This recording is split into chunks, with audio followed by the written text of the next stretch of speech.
Maintenant qu'on sait comment supprimer un sarment, on va voir comment réduire en longueur un sarment et l'impact de la plaie de réduction en longueur. Quand je réduis un sarment, il faut avoir conscience que les diaphragmes ne sont pas des portes infranchissables.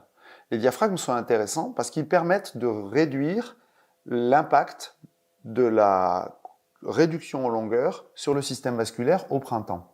Au printemps, quand vous avez coupé votre sarment, vous coupez ce sarment-là, il va se déshydrater suivant la longueur de la coupe. C'est pour ça qu'on dit que souvent, il faut laisser un chicot de dessèchement, un chicot de déshydratation, qui va être d'au moins 2 fois le diamètre de la coupe.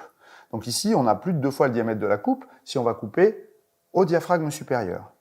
La longueur d'un vaisseau sur un sarment de 1 an, c'est une longueur qui correspond à l'entrenœud, ce qu'on appelle le mérital. On a donc 2 méritales à l'opposé des bourgeons de longueur de vaisseau.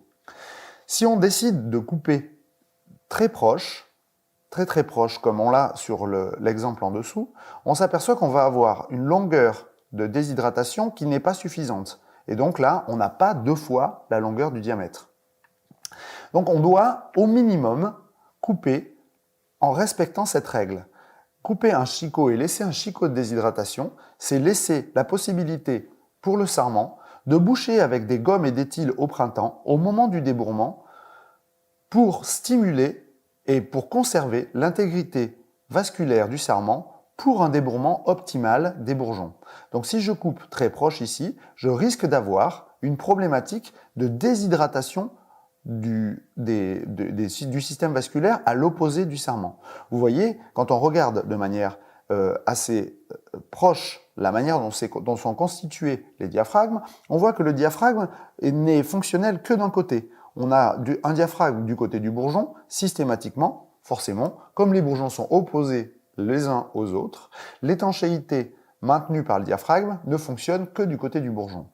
C'est pour ça que la bonne coupe à réaliser, ce sera plutôt une coupe qui permet de conserver l'étanchéité à l'opposé du bourgeon le plus haut.